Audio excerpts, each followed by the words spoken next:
Hello, my inquisitors, curious friend. That means, hello. I am Navneet Kumar Dinkar. Now, I explain something about palmistry. एक भ्रम सा है कि क्या हाथ की लकीरें हमारे भविष्य को या पास्ट को या फिर वर्तमान को बताती होंगी। क्या ये एक भ्रम है, एक धंधा है?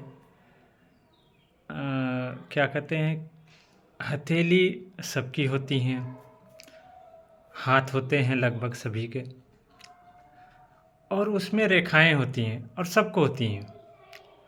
तो जब आप इस प्रोफेशन में उतरेंगे तो मुझे भी ऐसा लगता होगा कि रेखाएं तो सबकी होती हैं और पाम सबके होते हैं, तो एक जैसी होती होंगी। फिर ये अलग अलग क्यों होती हैं? तो मेरा एक फ्रेंड, जब मैं ये सीख रहा था और चूँकि मैं जॉब में था, अच्छे जॉब में था, 20 साल मैंने जॉब की उसमें, तो वहाँ से मैंने स्टार्टिंग की लगभग 15 साल पहले से, मतलब 5 साल मेरी सर्विस हो गई थी, तब से मैं ये सीख करके प्रेडिक्शन करना शुरू किया था। तो उसमें कुछ कमेंट्स आए थे कि हाथ की लकीर इसलिए बनते हैं क्योंकि हम बचपन में बच्चे के तौर पे पैदा होते हैं और हमारी मुट्ठी बंद होती है, मिस्ट हमारा बंद होता है, इसलिए रेखाएं बनती है। तो निश्चित तौर पे जहाँ जहाँ फोल्ड करेगा पाम, हम एक बेबी चाइल्ड हैं और हमारा पाम बहुत सॉफ्ट है, तो जहाँ जहाँ फोल्ड करेगा तो वहाँ रेखाएं तो उभरेंगी, वहाँ तो रेखाएं दिखेंगी ना कि यहाँ पे फोल्ड हुआ तो यहाँ पे रेखाएं बननी चाहिए।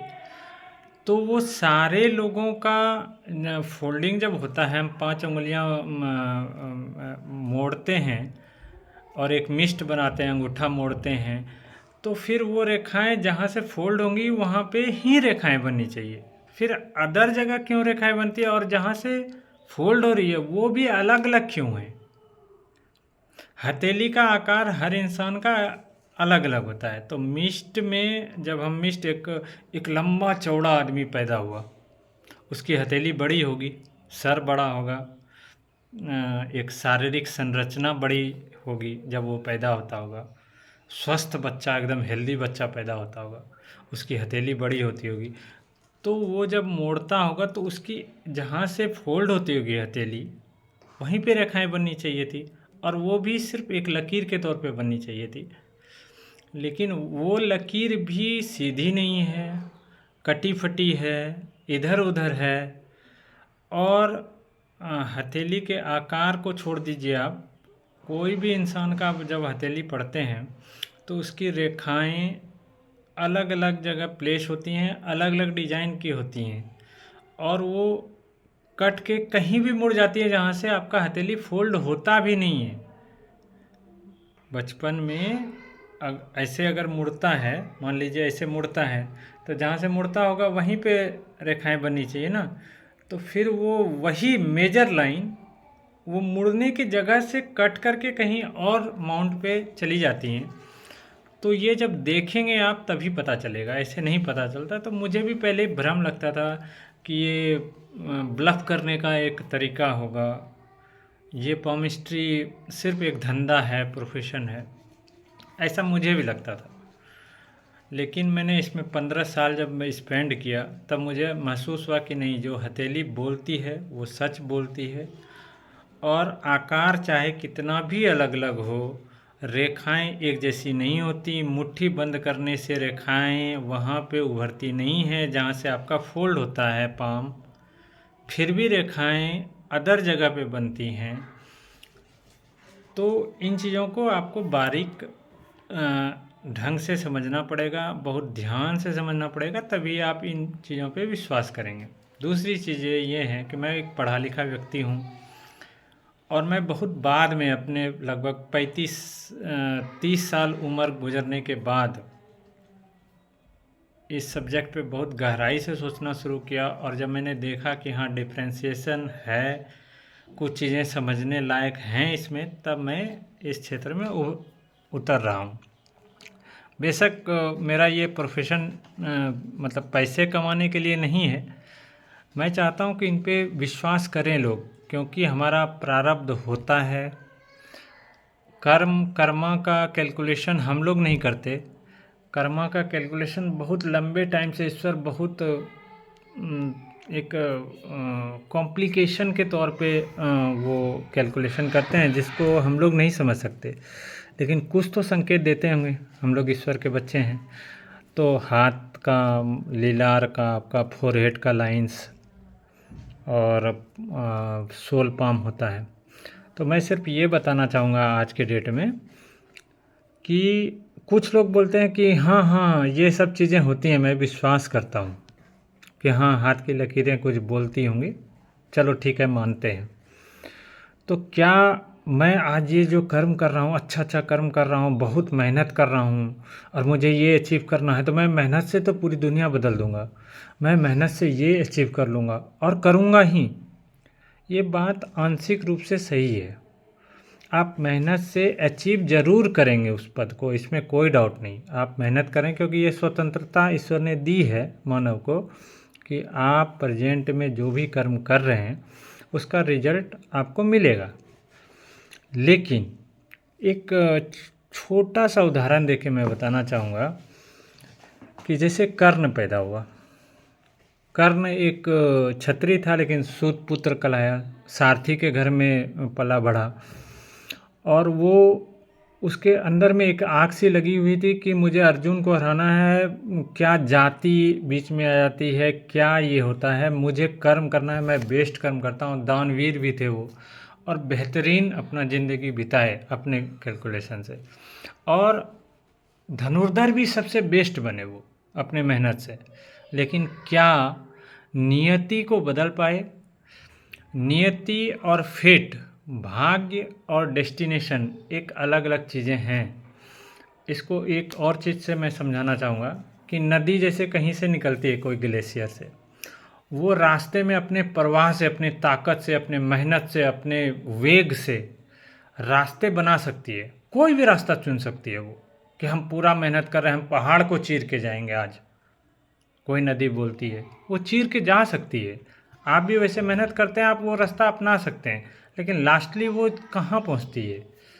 लास्टली उसको जब समुद्र के किनारे जाती है, एक मैदानी क्षेत्र में उसका ताकत छीन हो जाता है, बहुत फैलाव लेकर के एक गैंगेटिक क्षेत्र बना करके फिर समुद्र में बहुत धीरे से जाके मिलती है। उसका धारा उस समय उसकी ताकत छीन हो जाती है, मतलब उसका नियति है कि समुद्र में अल्टीमेटली जाके मिलेगी। वैसे इंसान का होता है। आप बहुत बेहतरीन कर्म कर रहे हैं, आपका सोच अच्छा काम कर रहा है, आपका पॉजिटिव वक्त चल रहा है, आप बेहतरीन मेहनत करने की ताकत रखते हैं और मेहनत करते हैं, आप वो रास्ता अपनाते भी हैं और लक्ष्य को भी पा लेते हैं। लेकिन लास्ट में उसके बीच में भी कई आईपीएस मर जाते हैं सुसाइड करके, कई लोग अपना क्या कहते हैं रास्ता अपना करके एक अपना गोल भी अटेंड कर लेते हैं। लेकिन लास्ट में अगर उसका नियति है कि कहीं और विघटन में जाएगा या उससे और ऊपर जाएगा, तो वो तय होता है डेस्टिनिटी से। फॉर्च्यून और डेस्टिनिटी अलग अलग चीज़ें हैं। फॉर्च्यून आप बदल सकते हैं, लेकिन डेस्टिनिटी नहीं बदल सकते। कर्ण ने नहीं बदल पाया, उसको अल्टीमेटली अर्जुन से हारना पड़ा, उसकी गर्दन कटी और वो मर के गए। दानवीर थे, सारा कर्म अच्छा किया। एक निचले कास्ट में उस समय के वर्ण जो महाभारत काल में चलते होंगे, सारथी एक लोअर कास्ट में आता था, उसके पुत्र बन करके उन्होंने बहुत मेहनत किया और सबसे बड़ा धनुर्धर भी बने। सब कुछ किया उन्होंने अपने लाइफ में, लेकिन फिर भी उनके नसीब में हार मिली, उनका लक्ष्य उनको प्राप्त नहीं हुआ। अल्टीमेटली जो लास्ट लक्ष्य था, रास्ते का लक्ष्य, उन्होंने सबसे बेहतर धनुर्धर बनना चाहा, वो मिला उनको, लेकिन लास्ट का नहीं मिला उनको कि वो अर्जुन को हरा पाए। खुद ही उनकी आत्मा बैकफुट पे चली गई, क्योंकि नियति उनको, प्रारब्ध उनको बाध्य कर रहा था। तो प्रारब्ध वो है जो कई कर्मों का कैलकुलेशन करते आ रहा है और वो आप पे हावी होता है। और यही पाम बताता है, राइट हैंड और लेफ्ट हैंड। इसीलिए मैंने बोला था कि दोनों हाथ को देखना ज़रूरी होता है, क्योंकि आपका लेफ्ट हैंड एक नॉर्मल पुरुष के तौर पे, उसके पहले मैंने जो स्पेसिफिकेशन था वो फर्स्ट वीडियो में मैंने डाला था कि क्या होता है। आपका अगर आप राइटी हैं और पुरुष हैं, राइट हैंड से ज़्यादा कम करते हैं, तो लेफ्ट आपका प्रारब्ध है जो नियति तय करती है। और जो आपका ज़्यादा कम करने वाला हाथ होता है वो होता है आपका प्रेजेंट, जिसको फेट बोलते हैं, भाग्य। उसको आप बदल सकते हैं, लेकिन लेफ्ट को नहीं बदल सकते।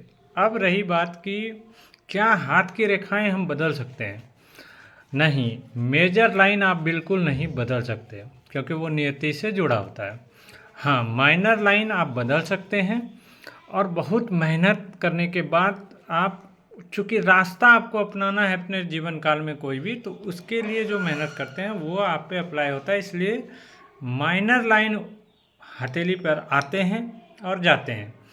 और उसके बाद भी लोग, अगर मान लो कोई बहुत बुरा ज़िंदगी जीता है शुरू से अंत तक अपनी इच्छा से, और उसको रास्ता ही वैसा मिल रहा होगा, तो वो अपनी इच्छा से बुरा ज़िंदगी ही पूरे लाइफ टाइम जीता रहा, तो उस समय क्या होगा, क्या उसका जो मेजर लाइन है, मेजर लाइन चेंज नहीं होगी, रास्ता नहीं बदलेगा, लेकिन उसमें क्या बदलाव होगा, उसमें जो चमक होती है या सैलोनेस या ब्राइटनेस, ये उभरती हैं। मतलब वो कभी खूब अच्छा दिखेगा, चमकदार दिखेगा, और कभी बहुत धुंधला सा दिखेगा, बेकार सा दिखेगा। और हथेली भी रंग अपनी बदल लेती हैं उस समय। वो गुलाबी नहीं होंगी, वो पफी नहीं होंगी, मनसेदार, क्या बोल सकते हैं इसको, पफी नहीं होगा, मतलब फूला फूला नहीं होगा, मंसलेदार नहीं होगा। तो आज के लिए ये जानकारी है। नमस्ते। आपको अच्छा लगेगा तो सराहना देना, सच्चाई धीरे धीरे रिवील करूँगा मैं।